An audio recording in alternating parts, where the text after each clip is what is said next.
শহীদ দীর্ঘ নেক হায়াত দান করেন, সবাই বলি আমিন। আল্লাহ রাব্বুল আলামিন তাদের কামাই রোজগারের মধ্যে বরকত দান করেন, সবাই বলি আমিন। এছাড়াও যারা আজকের মাহফিল বাস্তবায়নের জন্য সার্বিক সহযোগিতা করেছেন, যারা বুদ্ধি দিয়ে, যারা পরামর্শ দিয়ে, যারা শ্রম দিয়ে, সময় দিয়ে যারা সহযোগিতা করেছেন, সকলের জন্য আমার অন্তরের অন্তঃস্থল থেকে দোয়া করি আল্লাহ রাব্বুল আলামিন সকলের মনের নেক আশাগুলিকে পূর্ণ করেন, আমিন। আলহামদুলিল্লাহ, আমার যুবক ভাইরা দাবি করছেন যে হুজুর আপনার জবান থেকে আপনি একটু বলে দিবেন কাদের সহযোগিতায় আজকে এমন একটা সুন্দর পরিবেশ, এমন একটা দ্বীনি পরিবেশ কায়েম হলো। আল্লাহ পাক যেন এরকম দ্বীনি পরিবেশ প্রত্যেক বছর এর থেকে বড় করে আরো বিশাল করে যেন আয়োজন করার তৌফিক দান করেন, তারা যেন উৎসাহিত হন। এজন্য আমি তাদের দাবিটা রক্ষার জন্য এখানে বসছি। আমি তাদের কথা একটু বলে দেই। এখানে অনেক নাম আসছে, তো ভাইয়ের আমার, রাইহান ভাই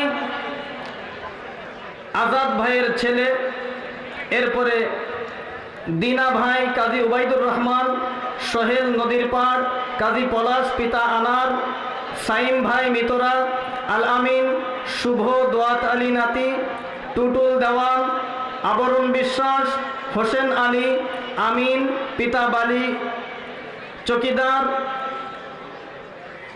হাসান ভাই বেতিলার মোড়, রাজীব পিতা ধলা, মিলন ও জুবায়ের, রিপন ভাই, সোহেল জামাই, ইব্রাহিম, শুভ খান, রিফাত ভাগ্নে, আবেদিন নদীর পাড়, হালিম নদীর পাড়, সুজন দেবনাথ, জাহিদুর রহমান, বাদশাহ আলমগীর, হাসান, মেহেদি ভাই ভাইস্তা, মনির খান, সাইফুল লুৎফুর ভাই, রাজীব সিঙ্গাপুর, লুৎফুর ভাই, সবুজ বেতিলার মোড়, সাকাত বেতিলার মোড়, রনি, শামীম পালোরা, জিয়া দেওয়ান, সোহেল, আব্দুল খালেক দেওয়ান, এর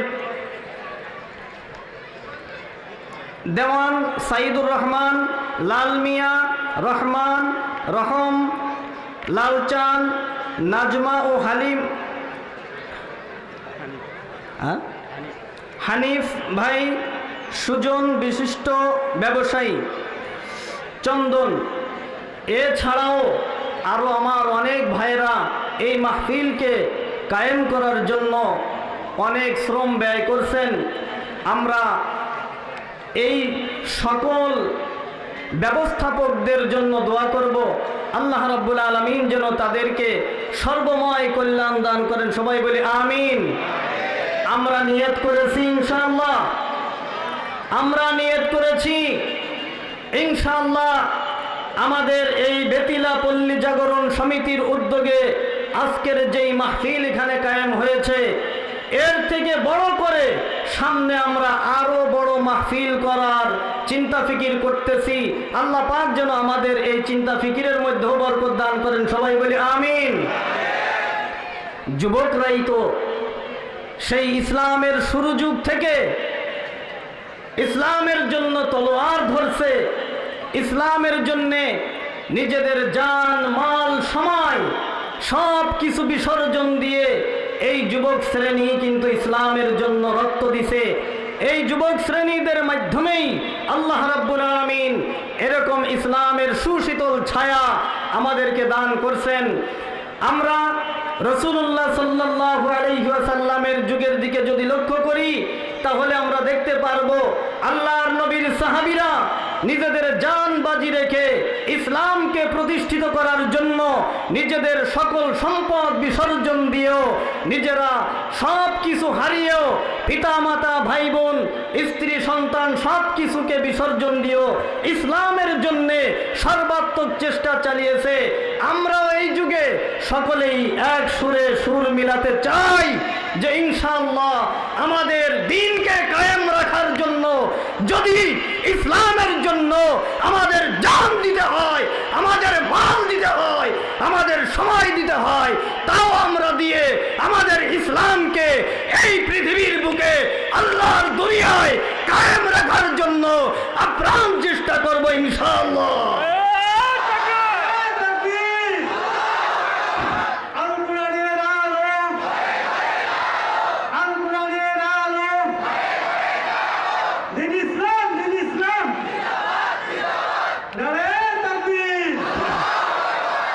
আলহামদুলিল্লাহ। এমনিতেই আজকে আমার গলাটা একটু বসে গেছে। সেই দুপুর থেকে এই মাইকলা ভাইয়ের সাথে সময় দিতে দিতে আমার কিন্তু গলা অলরেডি বসেই গেছে। আমার কথা বলতে কষ্ট হচ্ছে। আমি আমার দিনী ভাইদের কাছে অনুরোধ করব, প্যান্ডেলের সামনে অনেক জায়গা আছে, আপনাদের কাছে অনুরোধ রাখি, দ্বীনের সৌন্দর্যের জন্যে, এই মজলিসের সৌন্দর্যের জন্যে আপনারা সকলেই ওখানে দাঁড়িয়ে না থেকে এই প্যান্ডেলের ভিতরে চলে আসুন। ইসলাম সুন্দর জিনিস, স্বচ্ছ জিনিস। এই ইসলামকে আমরা কোনোভাবে যাতে কলুষিত না হয় এমন কাজ আমরা কেউ না করি। তো ভাইয়ের আমার, আল্লাহর নবীর সাহাবীরা আমাদের উত্তম আদর্শ। আল্লাহর নবীর সাহাবীদের থেকে আমরা ইমানি প্রেরণা নিতে পারি। আজকে যেমন যুবক ভাইয়েরা এমন একটা মাহফিল আমাদেরকে উপহার দিলেন, এই মাহফিল থেকে আমি এমন একজন সাহাবীর ব্যাপারে আপনাদেরকে মেসেজ দিতে চাই, যেই সাহাবী যার কথা বুখারী শরীফের মধ্যে লেখা হয়েছে, হযরতে আব্দুল্লাহ যুলবাজাদাইন রাদিয়াল্লাহু তাআলা আনহু। যুবক মানুষ ইসলাম কবুল করেছেন। ইসলাম কবুল করতে গিয়ে বাড়ি ঘর জায়গা জমি কিচ্ছুই ছিল না তার। ছোট্ট অবস্থায় বাবা মারা গেছেন, চাচার কাছে থেকে লালিত পালিত হচ্ছিলেন। ইসলাম কবুল করবেন চাচার ভয়তে পারেন নাই। এর মধ্যে নবীজি মদিনায় হিজরত করলেন। আর হযরতে আব্দুল্লাহ তিনি তো এখনো প্রকাশ্যে মুসলমান হন নাই, তিনি চলে গেলেন চাচার কাছে। আমার যুবক ভাইরা, আমি এমন একজন যুবকের গল্প শোনাই, যেই যুবকের কথা বুখারী শরীফের মধ্যেও আসছে। যেই যুবকের কবর ধরে ধরে আল্লাহর রাসূল দোয়া করেছিলেন, রব্বুল আলামিন আজকে সন্ধ্যা পর্যন্ত আমি আমার আব্দুল্লাহর উপরে সন্তুষ্ট ছিলাম, রাজি ছিলাম।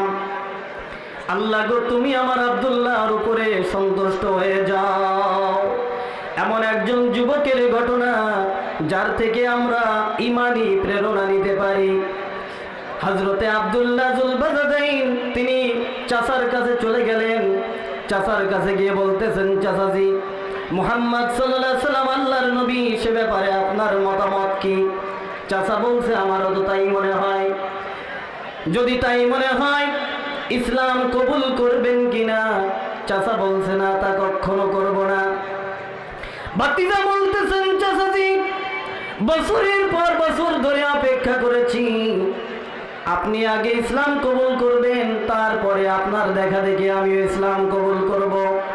যেহেতু আমি আপনার কাছে লালিত পালিত হয়েছি, কিন্তু আপনি যখন ইসলাম কবুল করলেন না, আর কখনো করবেন না বলে ঘোষণা দিলেন, আমি ভাতিজা আপনাকে উপস্থিত রেখে ঘোষণা দিলাম, লা ইলাহা ইল্লাল্লাহু মুহাম্মাদুর রাসূলুল্লাহ।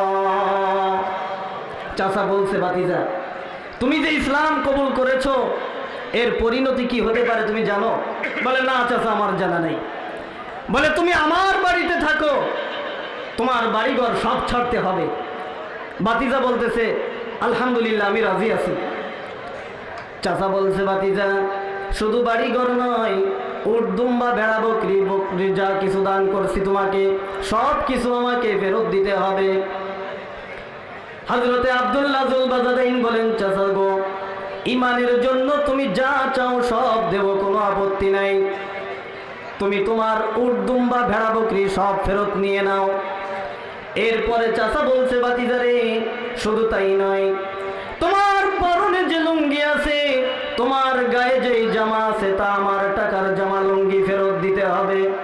হযরতে আব্দুল্লাহ যুলবাজাদাইন জামা লুঙ্গি খুলে চাচার সামনে ফিক্কে দিলেন। চাচার সামনে ফিক্কে দিয়ে বলতেছেন, চাচা গো, ইমানের জন্য যা চাও সব দেব। জামা লুঙ্গি খুলে ফেলে দিয়ে দিলেন। সাহাবীদের থেকে আমাদের ঈমানের প্রেরণা। সাহাবী হযরতে আব্দুল্লাহ যুলবাজাদাইন আমাদেরকে ঈমানের শক্তি শিখাচ্ছেন, কিভাবে ঈমানের উপরে শক্তি অর্জন করতে হবে, কিভাবে ঈমানের উপরে অটল অবিচল থাকতে হবে। কত প্রতিকূল অবস্থার মধ্যেও ঈমানের উপরে থাকতে হবে হযরতে আব্দুল্লাহ যুলবাজাদাইন আমাদেরকে শিক্ষা দেন। তিনি ওই অবস্থায় চলে গেলেন তার মায়ের কাছে। মার কাছে গিয়ে বলতেছেন, মা, আমার কাছে আমার চাচার যা সম্পদ ছিল সব কিছু চাচা ফেরত নিয়ে নিয়েছে। মা বলছে, বাবা তোমার এই অবস্থা কি করে হলো? হযরতে আব্দুল্লাহ বলেন, মা, ঈমান আনার কারণে আজকে আমার এই অবস্থা হয়েছে। মা বলছে, বাবা আমার কাছে তুমি কি চাও? হযরতে আব্দুল্লাহ যুলবাজাদাইন বলেন, মাগো কিচ্ছু চাই না, একটুখানি কাপড় আমারে দাও, আমি বিশ্বনবী মুহাম্মদুর রাসূলুল্লাহর দরবারে যেতে চাই। হাদিস শরীফের মধ্যে আছে, মায়ের কাছে পুরাতন কম্বল ছিল, একখানা কম্বল আব্দুল্লাহকে দিয়ে দিলেন। হযরতে আব্দুল্লাহ ওই কম্বলটাকে দ্বিখণ্ডিত করে এক খণ্ড তিনি পরলেন, আধাটা তিনি গায়ে পেঁচালেন, তাতে হাঁটু ভালো করে ঢাকে না। এই অবস্থায় তিনি কষ্ট করে মরুভূমির মধ্যে হেঁটে হেঁটে মদিনায় চলে গেলেন। মসজিদে নববীতে গিয়ে বসে আছেন। মসজিদে নববীর দরজার পাশে চেহারার মধ্যে ক্ষুধার্তের ছাপ, মাথার